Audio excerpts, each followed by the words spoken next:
عمرا اور اس کے ساتھ ساتھ باہر سے آنے والے ڈیلیگیشنز اس ڈیرے پہ جاتے تھے اور تعلقات بڑے تھے. ممتاز علی کھوکھر عرف تاجی کھوکھر, عرف المعروف تاجی ہاں, ان کے والد مرحوم 2 دفعہ مجھے ان کے ڈیرے پر جانے کا اتفاق ہوا.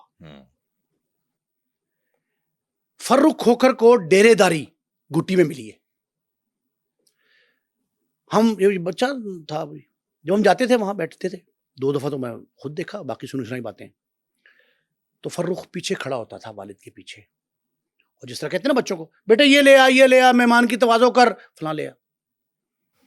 فرخ کھوکھر کو گٹی میں ملی یہ ڈیرے داری.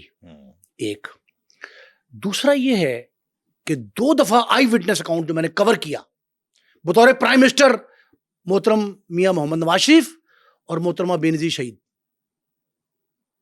دونوں اس ڈیرے پہ گئیں جنہیں آپ نے کہا تاجی کھوکھر, ان کے ڈیرے پہ گئیں. اور میں آپ کو ان کا سیاسی قد بتا رہا ہوں آپ کے ناظرین کے لیے. 2 دفعہ prime minister, serving sitting prime minister, general prime minister تھے دونوں, وہ گئے. وزراء, گورنر, دیگر سیاسی جماعتوں کے قائدین کئی بار وہاں گئے. پاکستان پیپلز پارٹی کے بنیادی اراکین میں شمار تھا ان کے والد مرحوم کا, تاجی کھوکھر کا. قداور سیاسی شخصیات جو ہیں وہ وہاں جاتی رہیں.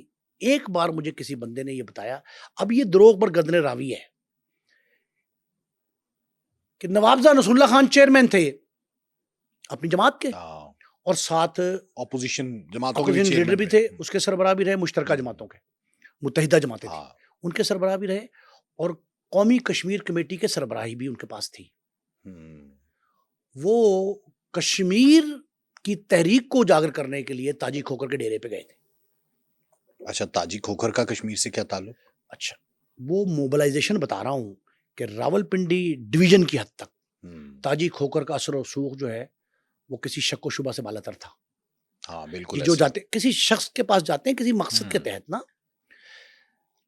تاجی کھوکھر پاکستان پیپلز پارٹی کے پورے تقریباً پنجاب کے جو ٹکٹ ہولڈرز تھے ان کے فیصلے میں شامل ہوتے تھے. ساری عمر پارٹی میں گزاری. بھٹو کے اقربا, بے نظیر بھٹو کے قریب گنے جاتے تھے, سمجھے جاتے تھے بھی. 2 باتیں. تیسری بات, ان کا سیاسی اثر و رسوخ اپنی جگہ پہ, جو ان کے بیوروکریسی میں, پولیس افسران میں, محکمہ مال میں بالخصوص تعلقات بہت تھے. اور میں محکمہ مال کا تذکرہ کیوں کر رہا ہوں, پراپرٹی کا بزنس تھا تاجی کھوکھر کا, 2 طرح کا, سکنی اور زرعی زمینوں کی خرید و فروخت, بلڈنگیں بنا کے کرائے پہ چڑھانا, یہ دوسرا کام تھا. صحیح ہے. میں نے بہت غور سے پڑھا ہے اس خاندان کو. راول پنڈی میں, تیسری بات بتانے لگا بلکہ چوتھی, راول پنڈی میں بڑے بڑی پنچایتیں, جرگا جنہیں کہتے ہیں, وہ تاجی کھوکھر کرتے تھے. تاجی کھوکھر کی آنکھ بند ہونے کے بعد ان کے فرزند فرخ کھوکھر نے اپنی پارٹی میں وہ حیثیت نہیں رکھی پیپلز پارٹی میں جو ان کے والد مرحوم کی تھی, بلکہ انہوں نے تو جو والد کے قریب تھے ان کا ساتھ چھوڑ دیا اور وہ JUI میں آ گئے. اس سے پہلے بھی انہوں نے 2-3 جماعتوں میں نا, PTI میں بھی کوئی آزمائی کی ہے انہوں نے پہلے کی ہے. یہ انہوں نے جو جماعت JUI جوائن کی, یہ JUI جوائن کی خواہش پر مولانا فضل الرحمان کی. اچھا, اس کی ایک اور بڑی ریزن بھی بتاتے ہیں, کیونکہ CCD کا قیام عمل میں آ چکا تھا اور CCD انکاؤنٹر پہ انکاؤنٹر کر رہی تھی اور مختلف مقدمات میں مطلوب تھے فرخ کھوکھر, تو اس وجہ سے انہوں نے ایک پولیٹیکل شیلڈ کے طور پہ استعمال کیا JUI کو. کیا یہ درست ہے؟ میں نے اس کی تحقیق کی, 2-3 باتیں سیاسی طور پہ JUI کے بارے میں, اس کی بڑی ریسرچ کی میں نے. اور ہم نے پچھلے کئی فورم پہ 2-3 پروگرام نے یہ بتایا بھی تھا CCD کے معاملات کا نا, کہ CCD کس طرح کر رہی. اب تو ویسے بہت یہ بات بالکل بے بنیاد ہو چکی ہے. نہیں, یہ بے بنیاد ہی نہیں ہے اس کی. کبھی نام نہیں رہا CCD کی کسی فہرست میں فرخ کھوکھر کا. JUI انہوں نے جوائن کی مولانا فضل الرحمان کے کہنے پہ. اچھا, مولانا فضل الرحمان جب راول پنڈی میں اور خیبر پختونخوا کے مختلف علاقوں میں احتجاجی تحریک چلا رہے تھے, تو انہیں ایک دوست نے یہ کہا کہ کھوکھر فیملی جو ہے راولپنڈی کی، لاہور کھوکھر فیملی اور ہے، وہ نون لیگ میں ہے موسٹلی، ایک پی ٹی آئی میں ایک دو ہیں لیکن نون لیگ میں زیادہ ہیں. انہوں نے کہا کھوکھر جو ہیں پنڈی کے، ان کے خانوادے میں کوئی شخص کسی جماعت سے اس وقت منسلک نہیں ہے. مولانا صاحب نے کہا جی کہ بالکل ٹھیک ہے. وہ صاحب مولانا صاحب کے پاس لے گئے، ملاقات ہوئی، شامل ہو گئے. ان کی شمولیت کا مقصد تھا جے یو آئی کو پنجاب کے اسلام آباد یعنی دارالحکومت ادھر لگتا ہے ساتھ متصل، اور جڑواں شہر پنڈی پنجاب کی حد، وہاں مستحکم کرنا تھا جے یو آئی کو. جے یو آئی کے 3 بڑے جلسے جو اسلام آباد پنڈی میں ہوئے تھے، ان میں مطلوبہ تعداد کم تھی شرکا کی، اچھے انداز سے منظم نہیں تھی تحریک ان کی، اس کے لیے ان کو شامل کیا گیا. کچھ لوگ یہ کہتے ہیں کہ پارٹی فنڈنگ بہت بڑے پیمانے پہ کی گئی. ظاہر ہے پارٹی فنڈنگ تو کرنی پڑتی ہے کرنی پڑی. جگہ اس دوران وہ ایک جلسہ تھا 4 سدے میں، نہیں سوری 4 سدے کا دوسرا جلسہ تھا، پہلا مالاکنڈ ڈویژن میں تھا. مالاکنڈ ڈویژن کی پہاڑی پہ جلسہ تھا جے یو آئی کا. یہ صبح 4:30 بجے نماز فجر ادا کر کے ایک قافلے 12-15 گاڑیاں تھیں آگے پیچھے، اس قافلے کے ساتھ پنڈی سے نکلے، گزر رہے تھے تو کھنہ پل پہ روک لیا ان کو. اب میں آپ نے کا بیک گراؤنڈ بتائیں. کھنہ پل پہ روک لیا گیا. کھنہ پل پولیس نے روکا اور اس نے کہا جی یہ آپ کے پاس مسلح گارڈز ہیں. انہوں نے کہا یہ کہاں سے ہے؟ انہوں نے کہا گارڈز کو جرم ہے رکھنا. انہوں نے کہا جناب یہ گارڈز ہیں، اسلحہ ہے، اصل ایک نمائش سنیں انہوں نے کہا اسلحہ ہے، اسلحہ کے لائسنس ہیں اور پرمٹ بھی ہے میرے پاس. انہوں نے کہا یہ آپ کو تھانے جانا پڑے گا. یہ 5 بجے قریب تھانے پہنچے تھے. ایک بڑے افسر کا فون آیا کہ ان کے کاغذات چیک کریں، اگر they have the licenses as well as permit تو ان کو چھوڑ دیں. 6 بجے یہ روانہ ہو گئے، دوبارہ مالاکنڈ پہنچ گئے 7:30 بجے. مطلب انہیں چھوڑ دیا گیا کیونکہ ان کے پاس پرمٹ اور لائسنس دونوں تھے. یہ میں اثر و رسوخ بتا رہا ہوں. یہ بات ختم ہو گئی. اس طرح کے کئی واقعات ہو. اپنے کا مقدمات، ایک مقدمہ درج ہوا ان کی اہلیہ کے قتل کا، ان کے اوپر. ان کی اہلیہ علی ان کے بردن لا ہیں، ان کی مدعیت میں. دوسری بات آپ یہ کی تھی نا، ان کی مدعیت میں مقدمہ درج ہوا، اس میں یہ ضمانت پہ ہے. آج کل پیشی ہو رہی تھی، علی بھی پیش ہوتے ہیں، مدعی جو ان کے بردن لا وہ بھی پیش ہوتے ہیں، اور یہ بھی جاتے تھے. 2 باتیں. تیسرا مقدمہ ان پہ اسلحے کی نمائش کا ہے، وہ بھی ہے. لیکن پاکستان سے زیادہ انڈیا میں مقدمات ہیں ان کے خلاف. وہ کیا فاروق سن لیں، پوری بات سن لیں، وہ بعد میں ذکر کریں گے. فی الحال آپ نے یہ کہا کہ ان پہ مقدمہ جو 302 کا تھا، ماجد ستی کیس، ماجد ستی سیاستدان تھے پی ٹی آئی کے، یہ بات ذہن میں رہنی چاہیے. بلڈر بھی تھے، یہ بات ذہن میں رکھیے گا. ان سے ان کا تنازع تھا. ان پہ قتل کا مقدمہ درج ہوا 109 ابیٹمنٹ میں. اصل ملزم تھے فرحان ملک، جو اسی جہاز میں بیٹھ کے دبئی چلے گئے جس میں فاروق کھوکھر تھا. اور یہ کوئنسیڈنس تھا، ویسے یہ کوئنسیڈنس، اس میں تصدیق نہیں ان کی ہوئی. لیکن اب جب فاروق کھوکھر گرفتار ہوئے ہیں تو یہ دونوں فرحان ملک اور یہ فاروق کھوکھر یہ ٹاکنگ ٹرمز پہ نہیں ہے، بہت سخت اختلافات ہیں ان کے. ایک دوست سے کہا انہوں نے، فرحان ملک نے دبئی میں، یہ میری اس سے بات ہوئی، اس نے مجھے بتایا کہ فرحان سے ہم نے کہا کہ یار یہ تو تمہارے دوست ہے، تم مقدمے وار ہو 302 کے، 109 میں وہ ہے، 302 میں تم ہو، تم اشتہاری ہو، تو تمہارے تعلقات کیوں خراب ہیں ان سے تعلقات. انہوں نے کہا انہوں نے مجھے لاوارث چھوڑ دیا. جملہ ایگزیکٹ ڈیکوڈ کر رہا ہوں اس شخص کا. فرحان ملک نے کہا کہ لاوارث چھوڑ دیا، مجھ سے یہ سارا سانحہ کرایا ماجد ستی والا، اور بعد میں مجھے پوچھا نہیں. یہ گلا کیا، اختلاف ہو گیا. شوٹر نے گلا کیا، شوٹر نے نہیں، قتل کا اصل مرکزی ملزم.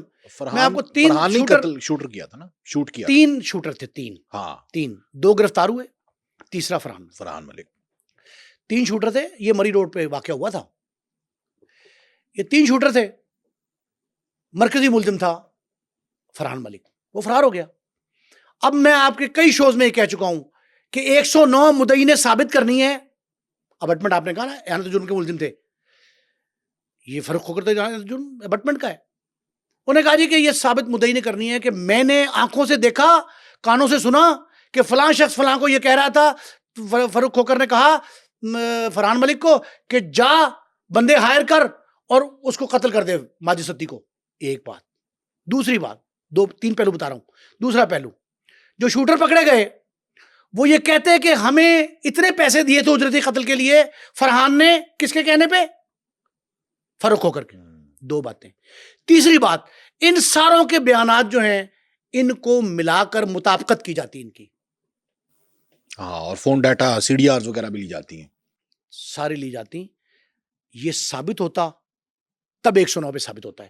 اصل ملزم فرار ہے دبئی میں, اشتہاری ہے, اس کا کوئی اچھا اسے لفظ ہے قانون میں بالمشافہ, ملزم کو بالمشافہ کیا جائے. ہاں سامنے لایا جس کو کہا, جس میں ایف آئی آر میں درج ہے, یہ ماجد ستی کے ایف آئی آر میں درج ہے کہ اس کے حکم پر, اس کے ایما پر سازش تیار کی گئی فاروق کھوکھر کے, اور فرحان نے اور 2 دیگر افراد نامعلوم کے ذریعے یہ قتل کروا دیا مری روڈ پہ. اب 302 میں ابھی تک یہ ثابت نہیں ہوا, نہ ہو سکا کہ یہ ابیٹمنٹ کس نے کی, کس کے ایما پر کی, کب کی, سازش تیار کہاں ہوئی, کتنے پیسے دیے, اجرتی قاتل ہائر کس نے کیے, یہ سارے باتیں بتا دیں. اب اس دن سزا ہو جانا, عمر قید, اس کے بارے میں فاروق کھوکھر کے اقربا کا یہ کہنا ہے, ان کا موقف, پولیس کا موقف میں نے بتا دیا, ایف آئی آر ہے. ان کا یہ کہنا ہے کہ فاروق کھوکھر کو جس دن سزا ہوئی اس سے 24 گھنٹے قبل اس کی جماعت جے یو آئی کے سربراہ مولانا فضل الرحمان نے ایک سٹیٹمنٹ دیا اسٹیبلشمنٹ کے خلاف, قصور جلسے میں اسٹیبلشمنٹ کے خلاف, اور پہلی بار وہ کھل کر بولے کسی ایشو پر, پورے قومی معاملات جتنے تھے سارے سمیٹے, اور اس میں یہ الزام لگایا. وہ کہتے یہ ہیں کہ یہ مولانا فضل الرحمان کو بالواسطہ پیغام ہے. 24 گھنٹے بعد ان کو سزا ہو گئی. اب ایک اور سنیں قانون کیا کہتا ہے. یہ فاروق کھوکھر کے میں نے قانون اقربا کا موقف ہے. میں نے قانون کا ایک حصہ آپ کو بتایا بیٹمنٹ کا, دوسرا حصہ سن لیں. جب کوئی شخص کسی مقدمے میں 3 سال تک, 3.5 سال تک, بلکہ 3.5 سال تک کسی مقدمے میں کنفرم ضمانت کے ساتھ رہے تو وہ ضمانت جو ہے وہ آدھی بریت ہوتی ہے قانون کی نظر میں, کہ یہ نصف طور پر بری ہو گیا. 3.5 سال بعد اچانک یہ فیصلہ آ جانا, اس پہ ان کے اقربا کا یہ کہنا ہے کہ ہمیں سیاسی انتقام کا نشانہ بنایا گیا. 2 باتیں. تیسری بات, قانون دان اور پولیس کیا کہتی ہے. اب آپ پوچھیں گے مستقبل کیا ہے اس کا. مستقبل تو ہائی کورٹ میں ضمانت دائر کریں گے, یہ صرف دائر نہیں مل جائے گا. ہاں بظاہر یہ کہا جا رہا ہے اپیل کریں گے, بلکہ ضمانت نہیں, اپیل میں جائیں گے. اپیل کے 3 مرحلے ہیں. سیشن سے ہائی کورٹ میں جائیں گے, سیشن کا فیصلہ ہے, ہائی کورٹ میں جائیں گے, ہائی کورٹ سے سپریم کورٹ جائیں گے, پھر تیسرا صدر کو اپیل کر سکتے ہیں سزا کے خلاف. ایک درمیان میں راستہ بھی ہے کہ ہائی کورٹ ریمانڈ کر دے کیس دوبارہ سننے کے لیے, دوبارہ کنسرن ٹرائل کورٹ کوئی بھی ٹرائل کورٹ ہو, لوئر کورٹ کر دے. یہ بھی مرحلہ باقی ہے. لیکن قانون دانوں سے میری بات ہوئی, وہ یہ کہتے ہیں کہ کیس کے شواہد اس قدر کمزور ہیں کہ فاروق کھوکھر کی سزا بحال نہیں رہے گی. ٹھیک ہے جی, یہ تو بالکل آپ نے کلیئر کر دیا ناظرین کو کہ واقعی اس کے پاس یہ آپشن تو موجود ہے کہ ہائی کورٹ میں اس فیصلے کو اپیل کر سکتا ہے اس فیصلے کے خلاف. اچھا, دوسری جانب 333 گروپ اسلحہ لے کر نمود و نمائش کرنا, پھر اس کے بعد شہزاد بھٹی کے ساتھ بھی تعلقات اور انڈیا میں ڈسکس ہونا, یہ کس جانب اشارہ کرتے ہیں؟ میں نے آپ سے جملہ کہا ابتدا میں کہ پاکستان سے زائد مقدمات انڈیا میں ہیں. انڈیا میں سارے مقدمات وہ ہیں جو بالواسطہ ہیں. فاروق کھوکھر پہ پنجاب میں راولپنڈی کا مقدمہ بیوی پہ بلا واسطہ ہے, ڈائریکٹ ہے. انڈیا میں بھی باقی یہاں بھی سارے انڈائریکٹ ہیں. وہاں انڈائریکٹ مقدمات ہیں, وہ سارے کے سارے ہیں شہزاد بھٹی سے تعلقات کی بنا پر. ایک بیان دیا شہزاد بھٹی نے, اس کو سیکنڈ کیا نیٹ پہ, ریسرچ کریں گے تو مل جائے گا آپ کو کہ وہ بیان آج سے کوئی 4 سال قبل تھا, جب جے یو آئی جوائن نہیں کی تھی انہوں نے, فاروق نے. تو یہ بیان دیا انہوں نے کہ را جو کچھ کا بھارتی ایجنسی اور AW ریسرچ انالیسز ونگ جو کچھ کر رہی ہے پاکستان میں, اور جس طرح پاکستانیوں کو، اہل کشمیر کو ٹارگٹ کیا جا رہا ہے، بے بنیاد پروپیگنڈے کے ذریعے الزام تراشی کی جا رہی ہے، ہم اس کا بدلہ لیں گے. یہ سٹیٹمنٹ تو شہزاد بھٹی کی تھی، اس کو سیکنڈ کیا ٹیگ کر کے فاروق کھوکھر نے. فاروق کھوکھر نے. اور اس نے کہا کہ شہزاد بھٹی تنہا نہیں ہے، ہم سارے اس کے ساتھ ہیں. اور یہی کہنا اس کا جرم بن گیا فاروق کھوکھر کا. ایک نہیں، اس کے بعد اوپر تلے واقعات ہوئے. کبھی پولیس تھانے پہ حملہ، انڈیا میں چوکی پہ حملہ، پولیس والے مارے جانا، لاشیں ملنا، فلاں، یہ وہ سب ان کے کھاتے ڈال دی گئے. آخری بات کیا تھی؟ انمول بشنوئی، لارنس بشنوئی کا بھائی، گرفتار ہوتا ہے امریکہ میں. انڈین مین اسٹریم میڈیا اور ڈیجیٹل میڈیا، انہوں نے یہ کہا برملا کہ یہ پاکستان کے 2 آتنکوادی شہزاد بھٹی اور فاروق کھوکھر نے اس کی مخبری کی ہے امریکہ کو، اور اسی لیے اس کو پکڑوایا بلکہ لارنس بشنوئی کے بھائی کو. یعنی انڈین چینلز یہ الزام لگا رہے تھے کہ فاروق کھوکھر اور شہزاد بھٹی نے لارنس بشنوئی کے بھائی انمول بشنوئی کو امریکہ میں گرفتار کروایا ہے. لیکن شہزاد بھٹی کے گروپ نے، جو بہت بڑا گروپ ہے وہاں، جس کے میرا خیال ہے کہ 150 مقامات پر ریڈ ہوئے ہیں ان کے ساتھیوں کے پکڑنے کے لیے، 150 مقامات انڈیا کے، جن میں ممبئی زیادہ ہے. شہزاد بھٹی کے ساتھیوں نے یہ کہا کہ انمول بشنوئی کو تو طلب کیا ہے خود بھارتی اداروں نے، ایجنسیوں نے، کہ ہمارے حوالے کیا جائے. امریکہ کو خط لکھا ہے، امریکن اسٹیٹ ڈپارٹمنٹ کو خط کیا ہے ان کا، محکمہ داخلہ کا، انڈیا کے 4-5 صوبوں کا، اور اس میں انہوں نے لکھا کہ ہمیں ریکوائرڈ ہے فلاں فلاں مقدمے کی تفصیل خود دی انڈیا نے. یہ سارے دستاویز پیش کر دیے شہزاد بھٹی نے. فاروق کھوکھر نے یہ کہا کہ ہم ہاتھ سے کام کرنے والے ہیں، مخبر کرنے والے نہیں ہیں، مخبری کرنے والے نہیں ہیں. یعنی پیچھے سے وار نہیں کرتے، ہم سامنے سے مقابلہ کرتے ہیں. یہ ہوا. پھر ایک درخواست دی انڈیا میں لارنس بشنوئی نے اور انمول بشنوئی نے، گجرات جیل سے اور تہاڑ جیل سے، دونوں جیلوں سے درخواست دی عدالتوں میں کہ ہمیں سیکورٹی فراہم کیا جائے، ہمیں پاکستانی آتنکوادی شہزاد بھٹی یعنی اشتہاری مجرم اور فاروق کھوکھر سے خطرہ ہے. لارنس بشنوئی وہاں بیٹھ کے فاروق کھوکھر سے ڈر رہا ہے اور وہ درخواست دے رہا ہے پروٹیکشن کے لیے. لیکن یہ فاروق کھوکھر اپنے گروپ کے، اپنے ساتھیوں کا لیڈر سمجھتا ہے شہزاد بھٹی کو. اس دوران شہزاد بھٹی ایک جگہ روپوش تھے، امریکہ سے کچھ فاصلے پہ. ہم سے جب ان سے کی بات بھی ہوئی، انٹرویو بھی کیا، کہیں روپوش تھے، وہاں 4 مختلف ایجنسیوں، مختلف ممالک کی ایجنسیوں نے ریڈ کر دیا شہزاد بھٹی کو پکڑنے کے لیے. جب ریڈ ہوا تو اس نے کنڈیم کیا فاروق کھوکھر نے کہ شہزاد بھٹی کو تنہا نہ سمجھائے. پھر وہی کہا، اور یہ ہم پہ پہلے الزام تراشی کرتے ہیں کہ ہمارے پاکستان کے ادارے جو ہیں، خفیہ ایجنسیاں، یہ کروا رہی ہیں، اور اب آپ بے بنیاد ریڈ کر کے ایک پاکستانی تاجر کو، وہ تاجر کہا کہ وہاں کاروبار کے غرض سے ہے وہاں موجود، تو اس پہ آپ ریڈ کر کے اس کو ڈرا رہے ہیں. اور نتیجتاً شہزاد بھٹی کو نقل مکانی کرنی پڑی. شہزاد بھٹی تقریباً 20-25 روز روپوش رہے، ان کے موبائل بند تھے. میرے ساتھ مسلسل رابطہ، آپ لوگ سامنے رابطہ رہا، لیکن شہزاد بھٹی ان دنوں غائب رہے، اور اس کے بعد پھر ایک اور جگہ جا کے پناہ لی. پناہ لینے کے بعد فاروق کھوکھر کے ساتھ کو معاملہ انڈیا نے پھر کیا، اس کو ٹائٹ کرنے کے لیے بھارتی ایجنسیوں نے. تو شہزاد بھٹی نے پھر یہ جملہ کہا جو فاروق کہتے تھے کہ فاروق کھوکھر کو تنہا نہ سمجھا جائے، میں اور میرا پورا گروپ اس کے ساتھ ہے، ہم اس کے ساتھ کھڑے ہیں. تو یہ شہزاد بھٹی کا بھی 333 گروپ ہے، یا یہ فاروق کھوکھر نے کیوں بنایا؟ مطلب گاڑیوں کا نمبر 333، گاڑی کے آگے وہ ایک بہت 313 بھی تھا، 333 بھی تھا. یہ جہاد کی علامت ہے. یعنی غزوہ بدر میں جو 313 اصحاب تھے ان کی وجہ سے جہاد کی علامت ہے. اس علامت کی نسبت سے یہ 313 کہا گیا. اور پھر بھارت میں تو اس کے نئے نام بھی سامنے آ گئے کہ اس گروپ کے نئے نام ہیں. 150 مقامات پر ریڈ ہوا، صرف 4 لوگ پکڑے گئے، اور یہ اطلاع کسی کے پاس نہیں ابھی تک. میں آپ کے ناظرین کو انفارمیشن دے رہا ہوں، یہ 4 لوگ پکڑے گئے جن کو تشدد کر کے بھارتی اداروں نے یہ منوایا کہ ہم شہزاد بھٹی کے کہنے پہ تشدد کر کے منوایا، زبردستی. اچھا، فاروق کھوکھر کے ڈیرے پر بھی کوئی اس طرح کا حملہ ہونا تھا؟ را کی جانب سے کوئی پلاننگ کی گئی تھی اور کچھ لوگ اور کچھ خواتین پکڑے گئے تھے؟ 2 خواتین، 4 خواتین، 2 لوگ، 6 لوگ. فاروق کھوکھر کے گھر سے چند قدم کے فاصلے پر ایک کوٹھی کرائے پر لے کر 3 لاکھ روپے ماہانہ 1.5 لاکھ 15 دن کے لیے لیا. انہوں نے کہا ہم یہاں منگنی شادی کرنا چاہتے ہیں. 15 دن کے لیے کرائے پہ لیا اور وہاں لوگ موجود تھے. وہاں ایک کرنل صاحب شہید ہو گئے خوارج الہند کی طرف سے. کرنل صاحب کو شہید کر دیا گیا کشمیر کے اس پہ بارڈر پہ.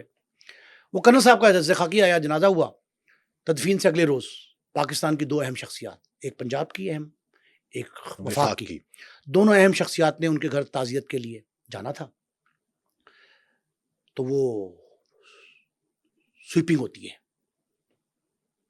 سویپنگ کہتے ہیں پورا جہاں سے گزرے گا وہ قافلہ ان کا اہم شخصیات کا، وی آئی پیز کا، جو قافلہ گزرے گا اس سارے کے سرچ آپریشن، کامبنگ آپریشن، روف ٹاپ آپریشن اور سرویلنس.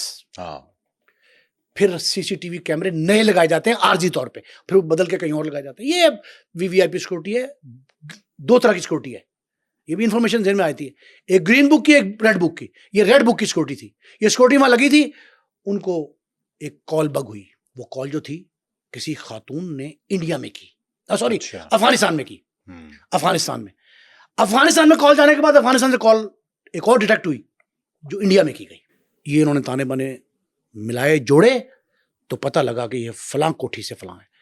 اس سے چند قدم کے فاصلے پر ایک گھر میں انہوں نے ایک ریڈار لگایا تھا سرویلنس کا. اس کے ذریعے وہ کر رہے تھے.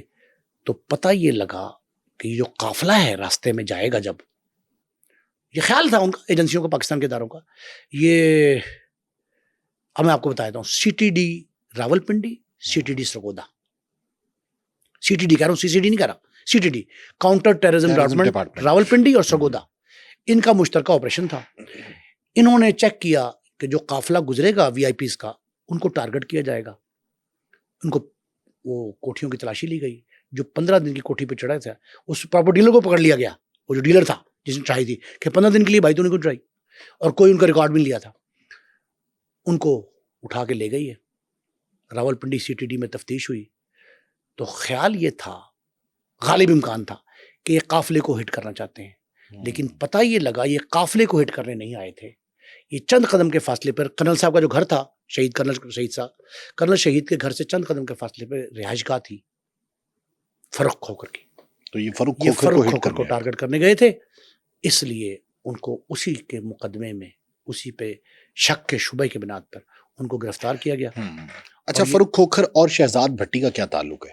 شہزاد بھٹی تو ظاہر ہے انڈیا میں بہت زیادہ ہائپ ملی ہوئی اس نام کو، اور انڈین چینلز اور انڈین ایجنسیز جو ہیں وہ اس کے آگے کچھ بھی نہیں ہے. یا ہر وقت وہ کہتے ہیں کہ شہزاد بھٹی سے ہمیں خطرہ ہے. جملہ سن لیں، وہ ایک ہی گاڑی کے سوار ہیں. فاروق کھوکھر اور شہزاد بھٹی ایک ہی گاڑی کے سوار ہیں.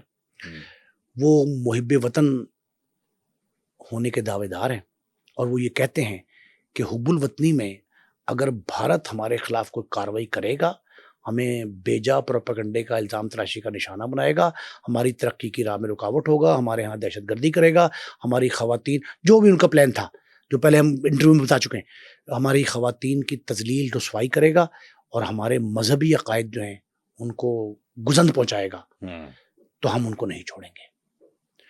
شہزاد بھٹی کے اس مشن کو اوبے کیا، اوکے کیا، تقلید کی فاروق کھوکھر نے. اس لیے میں نے کہا کہ دونوں ایک ہی گاڑی کے سوار ہیں. اب ان پہ الزام یہ ہے بھارت کی طرف سے کہ یہ پاکستانی اداروں کے ایما پر ایسا. کیا تاجی کھوکھر کے ڈیرے پر کبھی کسی کو حبس بیجا میں بھی رکھا گیا؟ یہ الزام لگا. بہت سے الزامات، بہت سے، کئی بار لگے کہ یہ لوگوں کو اغوا کر کے ان سے اپنے مطلوبہ نتائج حاصل کرنے کے لیے ان کو باقاعدہ ہوسٹیج کرتے ہیں یا رغمال بناتے ہیں. ایک اور الزام ہے کہ وہ مقدمات درج ہیں، قبضہ مافیا ہیں، لینڈ گریبرز. یہ بھی رہا. اور میں نے آپ سے کہا جی کہ وہ کہتے ہیں کہ ہم لینڈ ڈیولپرز ہیں، ناٹ گریبرز. ہاں، لینڈ ڈیولپرز ہیں، زمینوں کا، اراضی کا سکنی اور زرعی کاروبار کرتے ہیں، اور عمارتیں تعمیر کر کے، بلڈنگز بنا کے، بڑے بڑے پلازے بنا کر انہیں رینٹ آؤٹ کرتے ہیں. تو یہ ملک ریاض کے ساتھ ہی بھی رہے؟ ملک ریاض کے بارے میں یہ بات میری اطلاع تو نہیں ہے، لیکن شنید اوور ہیئر میں نے کیا ہے کہ وہ کہتے تھے کہ ملک ریاض کو زمینیں لے کر دی تھی تاجی کھوکھر صاحب نے، وہ جہاں اورچرڈ بنا ہے بحریہ اورچرڈ پنڈی، اس کی زمینوں کے، اصل میں یہ جو ڈیلر ہوتے ہیں نا، یہ واسطہ رابطہ تو بنتے ہیں نا. ہاں ظاہر ہے کہ انہوں نے پرچیز کر کے تو دینا ہے نا. یہ اس حد تک اطلاع تھی. اب انہوں آپ ملک صاحب کا ساتھی کہہ سکتے ہیں، اس پراپرٹی ٹائکون کا حصہ کہہ سکتے ہیں، آپ یہ بھی کہہ سکتے ہیں کہ وہ ملک صاحب کے دستے راس رہے. اب ہر بندہ اپنے انداز سے استعمال کر رہا ہے اس بات کو. اچھا، یہ جو فاروق کھوکھر ہیں، انہوں نے ہمارے پروگرام میں بھی ہمیں بھی انٹرویو دیا، تو اس میں انہوں نے کہا کہ میں تو بہت سے فلاحی کام کر رہا ہوں اور بہت سے مدرسے جو ہیں وہ کھولے میں، آپ لوگ وزٹ کریں، بلکہ حکومت کو چاہیے کہ ان کو سپورٹ کرے.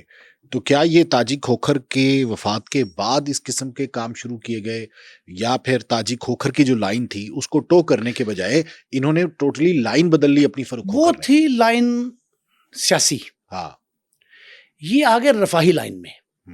فاروق کھوکھر نے ایسا کیا کہ کچھ ادارے مدرسے بنائے جن پہ بھارت کو اعتراض. آپ کو پتا بھارت کا بیسک اعتراض یہ بھی ہے ایک کہ جن مدرسوں کا تذکرہ یہ کرتے ہیں اور کریڈٹ لیتے ہیں، وہاں تربیت دی جاتی ہے نوجوانوں کو اینٹی بھارت سمجھ، مطلب وہ جہادی کیمپ سے تعبیر کرتے تھے. اسی وجہ سے یہ اس مذہبی جماعت JUI کے قریب گردانے جاتے ہیں کہ مدرسوں کی، اور وہ کہتے ہیں کہ یہ مدرسے جو ہیں، بھارت ہی کہتا ہے، اس کا الزام ہے بنیاد بے جا قسم کا. بھارت تو کسی پہ بھی الزام وہ اگر یہ جو ہے نا جہادی ٹریننگ دیتے ہیں، وہ یہ کہتے ہیں کہ ہم اسلامی شرعی حیثیت جو ہے نا اس کے تحت نوجوانوں کو جو بے بہرا پن ہے نا، گمراہی جو ہے اس سے بچاتے ہیں اور نوجوانوں کو ذہنی تربیت کرتے ہیں اسلامائزڈ انداز میں. یہ ان کا موقف تھا. مولانا فضل الرحمان نے کئی بار دہرایا کہ ہمارے مدرسے جو ہیں وہ تو امن کی جگہ ہے، وہاں تو کوئی دہشت گردی نہیں ہوتی. اچھا، ماجد ستی کیس، اس کیس پہ اگر بات کی جائے تو اس میں ہم دیکھتے ہیں کہ ایک سائڈ پہ فاروق کھوکھر ہے، تاجی کھوکھر کے فرزند، اور دوسری جانب جتنا بڑا مرضی ساہوکار ہو وہ اس خاندان سے لڑ نہیں سکتا. لیکن ستی برادری متحد ہو کے ان کے خلاف کھڑی ہو گئی تھی اور ایک عرصہ تک ایجیٹیشن بھی کرتے رہے، اور ماجد ستی تو بمانگ دوہل اعلان کہتے تھے کہ یہ لینڈ گریبرز ہیں اور یہ میری جان کے دشمن ہیں. ستی خاندان راول پنڈی میں بہت بڑی قومیت ہے ایک. کوٹلی ستیاں بہت بڑی قومیت ہے. ان کا سیاسی اثر و رسوخ، انسانی افسران سے تعلقات، رکھ رکھاؤ اور وزن کسی طرح کم نہیں ہے کھوکھر برادران سے. اور میں یہ سمجھتا ہوں، قانون دانوں نے جو بات مجھے بتائی کہ ماجد ستی کے مقدمہ قتل کے مدعیوں نے، گواہوں نے جس انداز سے کیس لڑا، اب وہ یہ کہہ رہے کہ وہ اسی لیے سزا ہوئی فاروق کو. یہ کہہ رہے ہیں ماجد ستی کے لوگ، اور ان کے وکیل صاحب جو ہیں وہ ایک پیشی انہوں نے نہیں چھوڑی. لیکن میرا یہ سوال جو ہے اس پہ وہ لاجواب ہوئے کہ میں نے کہا پھر 4 سال کیوں لگے مقدمے کی، اور 4 سال تک برضمانت کیسے رہے وہ؟ اسی طرح 2022 میں یہ ہوا ہے غالباً جی، ماجد ستی، اور جو بیوی کا قتل ہے اس میں بھی کتنے عرصے سے ضمانت پہ. تو یہ عدالتوں کے معاملات جو ہے نا اس میں تاخیری حرب عام ہے، اور ملزم فریق کے لیے تو راہ فرار آسانی سے مل جاتی ہے. اچھا، اب دوسرا جو کیس حالیہ ویلنشیا ٹاؤن لاہور میں ہوا، اس کیس میں بہت سی باتیں سامنے آ رہی ہیں. سٹارٹ میں لگا کہ شوہر نے مارا بچوں کو کیونکہ الینا چیختی چلاتی پیچھے سے آئی، سب لوگوں کو پتا ہے. ابھی جو انویسٹیگیشن ہوئی ہے اس میں الینا ہی قصوروار پائی گئی ہے، شوہر کو کلین چٹ مل گئی ہے. ابھی تو فورنزک رپورٹس آنی ہیں. کلین چٹ نہیں، کچھ تھوڑی ابتدائی رپورٹیں آئی ہیں، کلین چٹ نہیں ہے. لیکن میں آپ کو جو حقائق ہیں تفتیش کے، اس کے ہر پہلو سے کے بارے میں بتا رہا ہوں. پہلی بات یہ ہے، سب سے پہلی بات، پولیس نے اب تک ناصر ڈوگر جو ہیں ان کو قصوروار نہیں قرار دیا. تھوڑا محتاط ہے، قصوروار قرار نہیں دیا. کیوں؟ وہ ٹائمنگ وجہ بتا رہا ہوں. وہ ٹائمنگ 6:45، 6:30 سے 5:30 سے 6:45 تک، سوا گھنٹہ، 5:30 سے 6 پونے 7 تک. ناصر ڈوگر کی موجودگی گمبینوں یہ کیا وہ جو ہے بیکری، جو بیکری کا نام جو بھی ہے، ہاں اس بیکری پر موجودگی اس بیکری کے CCTV فوٹیج سے ثابت ہو گئی، پہلی بات۔ دوسرا شک جو ابھی تک دور نہیں ہوا، وہ کیا ہے؟ وہ ہے کچھ بیانات میں فرق ناصر ڈوگر کے۔ 3 بار تفتیش کے لیے بلایا، ناصر ڈوگر کے ساتھ تھے شیردل ڈوگر، ان کے بڑے بھائی، جو DSP ہیں موٹر موٹر پولیس، وہ ساتھ تھے، اور پولیس تفتیش کے بعد گھر بھیج دیتی تھی ان کو۔ جب 2 بار گھر بھیجا تو فون آ جاتا ہے کینیڈا سے، مقتولہ متوفیہ جو بھی نام لے اس کو، اس کی بہن کا، علینا کی بہن کا۔ انہوں نے فون کر کے کہا کہ ہم آ رہے ہیں، ہماری بہن کچھ عرصہ، یہ ایگزیکٹ بتا رہا ہوں پولیس افسر کے بقول، کچھ عرصہ معذور ضرور رہی لیکن یہ قاتلہ نہیں ہے، بچوں کو اس نے نہیں مارا، ہمارا انتظار کریں۔ اس روز بچوں کی اور علینا کی لاشیں پسرور جانے کے لیے تیار تھیں کہ وہاں تدفین کا انتظام ہو گیا، قبریں کھود دی گئیں، لوگ اعلان ہو گیا مساجد میں، لوگ وہاں موقع پہ پہنچنے والے تھے، رات کو جنازہ تھا عشاء کے بعد، تدفین روک دی گئی۔ پولیس نے لاشیں عیدی کے سرد خانے میں جمع کرا دی، ان کا دفنانے نہیں دیں گے، ہم آئیں گے۔ وہ خاتون آئیں، علینا کی بہن کینیڈا سے، ایک بہن امریکہ میں تھی، وہ تو قریبی گلی میں رہتی تھی کیلیفورنیا میں، وہ بھی پہنچ گئی۔ پولیس DSP پہ الزام تھا کہ وہ بھائی کر رہا ہے، ادھر ایک ریٹائرڈ فوجی افسر ان کے خاندان میں، علینا کے، اس نے فون کر کے کہا، اب میں نے ایک جملہ کہا تھا ایک شو میں کہ مقابلہ شروع ہو گیا، پولیس بمقابلہ آرمی، انہوں نے وہ پریشر ڈالا، پولیس نے امانتاً لاشیں روک لی، وہ یہاں آئے، ماڈل ٹاؤن میں علینا کا آبائی گھر ہے، وہاں جنازہ ہوا، جہاں اس کی ایک اور بہن رہتی، وہاں جنازہ ہوا، اور جنازے کے بعد تدفین بھی لاہور میں ہوئی۔ ناصر ڈوگر اور ان کے گھر کا کوئی فرد شریک نہیں ہوا نماز جنازہ میں، ناصر ڈوگر خود بھی نہیں ہوا، کوئی نہیں ہوا۔ کیوں؟ سن لیں پوری بات سنیں۔ اب ناصر ڈوگر کا مجھے نہیں پتا کیا معاملہ ہے، یہ پریشر جب پڑا کہ لاشیں ہم نے لینی، انہوں نے آ کے پولیس کو بیانات دیے، پولیس نے پھر بلا لیا تیسری بار ناصر ڈوگر کو، والد کو۔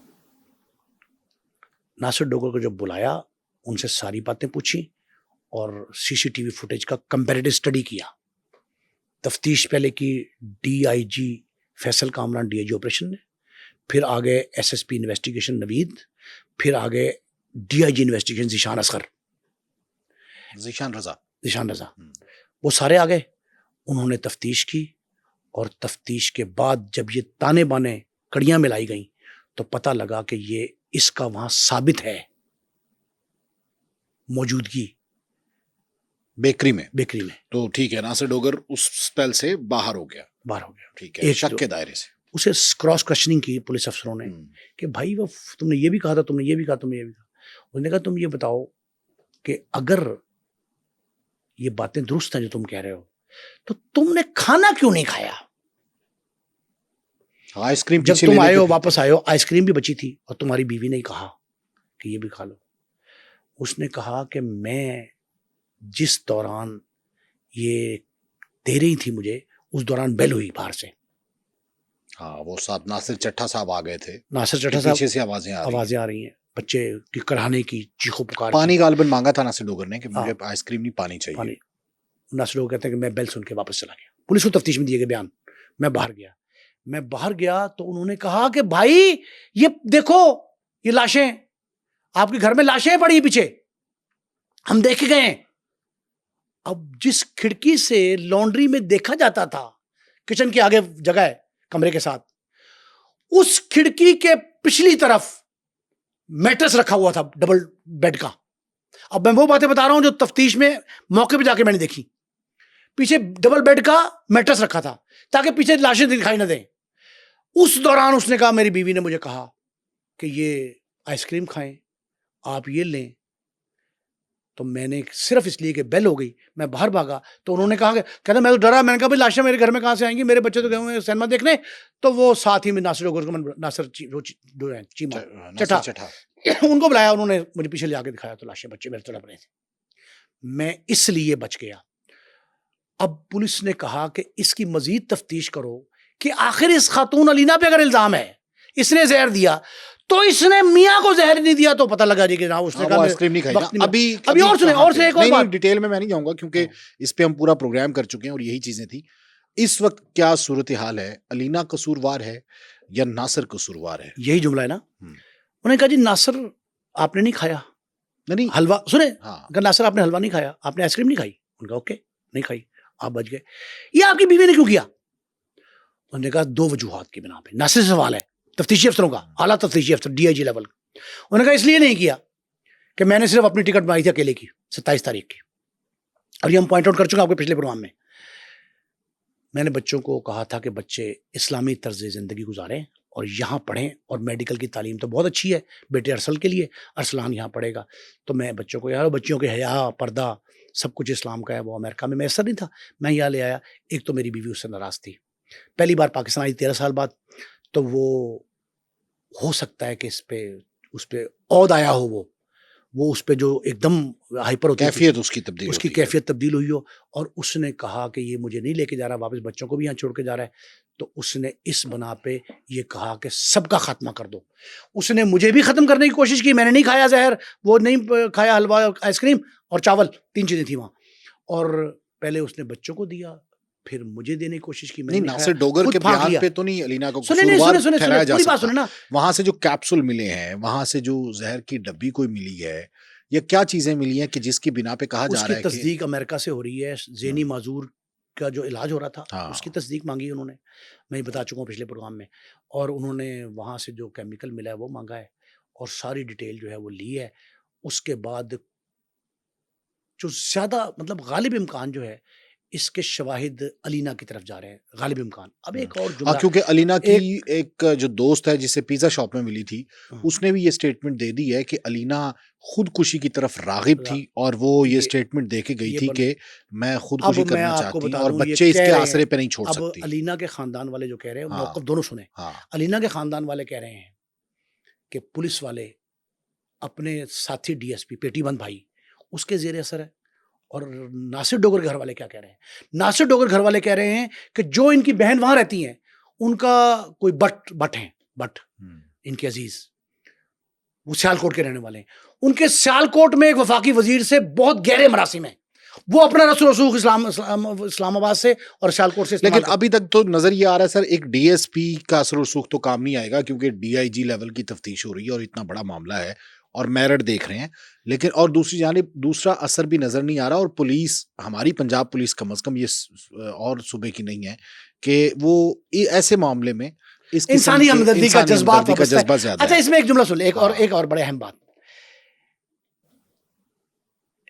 آج جب ہم پروگرام کر رہے ہیں نا, تھوڑی دیر بعد آن ایئر چلا جائے گا, اس کے 24 گھنٹے میں پولیس ایک بڑی نیوز کانفرنس کرنے جا رہی ہے. ہاں وہ پردے اٹھائے گی. ابھی تو ہمیں جتنی باتیں ہم نے بتائی ہیں یہ قریب حقیقت ہیں, دونوں گروپوں سے ملنے کے بعد, دونوں فریقین سے ملنے کے بعد میں بتا رہا ہوں یہ قریب الحقیقت ہیں.